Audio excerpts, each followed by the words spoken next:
হরে কৃষ্ণ। আজ ভোরবেলা তুলসী মহারানীকে দর্শন ও মঙ্গল আরতি দিয়ে আজকের ব্লগটি শুরু করছি।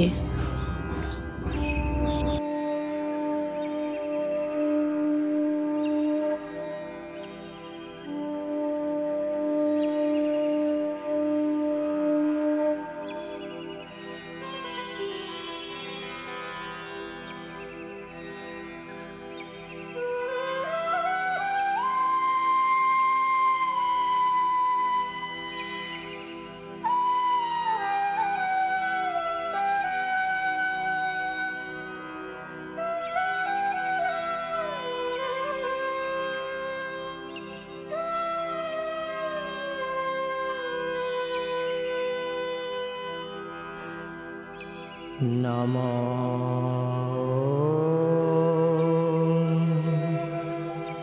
বিষ্ণু পাদায় কৃষ্ণ। হরে কৃষ্ণ। বন্ধুরা কেমন আছো সবাই? আশা করি তোমরা সবাই ভালো আছো, আর আমরাও খুব ভালো আছি রাধা মাধবের কৃপায়। তো আমার সকালবেলা উঠে মঙ্গল আরতি, ভগবানের সেবা হয়ে গেছে, গোপালের স্নান হয়ে গেছে, প্রভু গুরু পূজা করে দিয়েছে। তারপর আমরা সকালে একাদশীর পারণ করে, আজ খুব সকাল সকাল একাদশীর পারণ ছিল, তাই তোমাদের দেখাতে পারিনি। তো একাদশীর পারণ করে তারপর আমরা সকালে প্রসাদও পেয়ে গেছি। তারপর এখন আমি ভগবানের জন্য ভোগ রান্না করব। প্রভু সবজি এনেছে, তো এবার আমি সবজি আমান্য করব, তারপর রান্না বসাবো। তো দেখো প্রভুর এখানে আনাজ আনা হয়ে গেছে, আমি আনাজগুলো সব গুছিয়ে নিয়েছি, তারপর রান্নাও আরম্ভ করে দিয়েছি। এই যে আমরা চাটনি হবে, পাকা আমরা মানে ফুলকপি ভাজা হচ্ছে, আর এখানে শাক ঘন্ট হচ্ছে। এখানে দেখো আমার রান্না হয়ে গেছে, উচ্ছে ভাজা, আর এখানে হচ্ছে পাকা আমরা চাটনি, অন্যটা ফ্যানটার সাথে দেওয়া আছে। এখানে হচ্ছে পনির, ফুলকপির রসা। তো কড়াইয়ে রেখেছি, কারণ যখন খাওয়া হবে তখন আরেকবার গরম করে নেওয়া যাবে, কারণ শীতের দিন তো, তাই ঠান্ডা হয়ে গেলে প্রসাদ ভালো লাগে না তেমন। আর এটা হয়েছে কুনকো শাক আর পালং শাক দিয়ে ঘন্ট। তো আজকে ভগবানের জন্য রান্না এটুকুই, এবার ভগবানকে ভোগ নিবেদন করব। এখানে দেখো ভগবানের জন্য গরম গরম অন্ন থালায় বেড়ে নিয়েছি, আর আমড়ার চাটনি, ফুলকপির পনিরের রসা, আর পালং শাক কুনকো শাকের ঘন্ট, আর এখানে আছে উচ্ছে ভাজা। এবার প্রত্যেকটা আইটেমের ওপর তুলসীপত্র দিয়ে ভগবানকে ভোগ নিবেদন করব। তোমরা দেখো আমার এখানে ভগবানকে ভোগ নিবেদন করা হয়ে গেছে। তো তোমরা মহাপ্রসাদের থালা দর্শন করো, সঙ্গে রাধা মাধব, গোপীনাথ, গোপাল, রাধারানীকেও দর্শন করে নাও। এবার আমি রাধা মাধবকে শয়ন দেবো, তারপর আমরা দুপুরের প্রসাদ পাবো সবাই মিলে। তো এখন দেখো সন্ধ্যা হয়ে গেছে, এখন আমি ভগবানের জন্য রান্নাও আরম্ভ করে দিয়েছি রাত্রের। তো আজ করব ফুলকপি আলু দিয়ে পরোটা।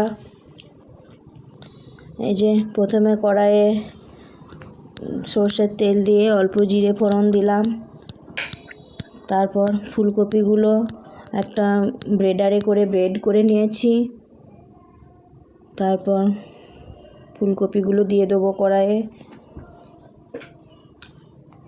অল্প একটু হিং দিয়ে দিলাম, তারপরে এই যে ব্রেড করা ফুলকপিগুলো কড়াইয়ের মধ্যে দিয়ে দিলাম।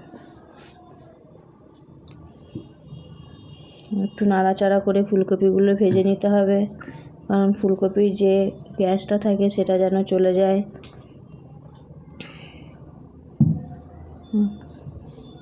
অল্প আঁচে করতে হবে, গ্যাসটা কমিয়ে রাখতে হবে।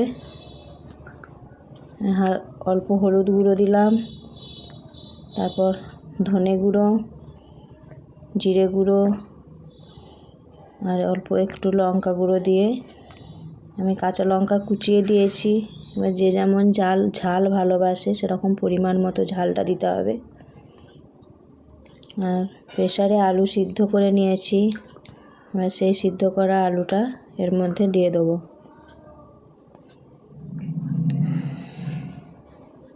এই যে আলুগুলোকে সিদ্ধ করে দিয়ে দিয়েছি, আমি সিদ্ধ করেই দিয়ে দিয়েছি গোটা গোটা, নাড়াচাড়া করে তারপর গ্লাসে করে সেদ্ধ করে নেবো, মেখে নেবো আলুটাকে ফুলকপির সঙ্গে। তো আটা মেখে নিয়ে তারপর আটার মধ্যে লেচি করে তার মধ্যে আলুর পুরটা ভরে তারপর বেলে নিচ্ছি। এই যে লেচি করে নিয়েছি, অল্প করে বেলে নিয়ে তারপর আলুর পুরটা দিয়ে এদিক ওদিক মুড়ে নিতে হবে, এদিক ওদিক করে 4 সাইড মুড়ে নিতে হবে। আর হ্যাঁ, আর আটাটা মাখাটা তোমাদের দেখাতে পারিনি, যেমন এমনি পরোটা করতে গেলে আটা মাখা হয় সেরকমভাবেই আটাটা মাখতে হবে। এই যে 4 সাইড মুড়ে নিলাম, মুড়ে নিয়ে এবার হালকা করে চেপে চেপে বেলতে হবে, জোর টিপনি দেওয়া চলবে না, জোর চেপে দিলে পুরোটা বেরিয়ে যাবে, তাই হালকা করে করে বেলতে হবে। খুব সাবধানে করতে হবে যাতে পুরোটা না ফেটে বেরিয়ে যায়। এই যে দেখো অল্প অল্প করে আটা ছড়িয়ে নিচ্ছি, ময়দা একটু মোটা মোটা হবে, তবে খেতে খুব সুন্দর হয়। মানে পরোটার জন্য আর আলাদা করে কোনো তরকারির সবজি লাগবে না, এই মানে শুধু পরোটাই খাওয়া হয়ে যাবে। যে দেখো আমার বেলা হয়ে গেছে, এবার যে দেখো পরোটাগুলো বেলে নিয়ে এবার তাওয়া গরম করে তার মধ্যে একটা একটা করে দিয়ে আর ভেজে নিচ্ছি। তো দেখো আমি এখানে আলু ফুলকপির পরোটা আর মটরশুঁটি দিয়ে আর আলু দিয়ে একটা রসা করেছি ভগবানের জন্য। এবার ভগবানকে ভোগ নিবেদন করব, প্রত্যেকটা আইটেমের ওপর তুলসীপত্র দিয়ে ভগবানকে ভোগ নিবেদন করব। তারপর গোপাল রাধারানীকে শয়ন দিয়ে, রাধা মাধবকে শয়ন দিয়ে আমরা প্রসাদ পাব। আমাকে একটু দর্শন করে নাও, রাধা মাধব গোপাল রাধারানী ভোগ গ্রহণ করবে। তো আজকের ভিডিও এই পর্যন্তই, দেখা হবে পরের একটা নতুন ব্লগে। ততক্ষণ সকলে সুস্থ থেকো, ভালো থেকো। হরে কৃষ্ণ, শ্রীলা প্রভুপাদ কি জয়, হরি বল।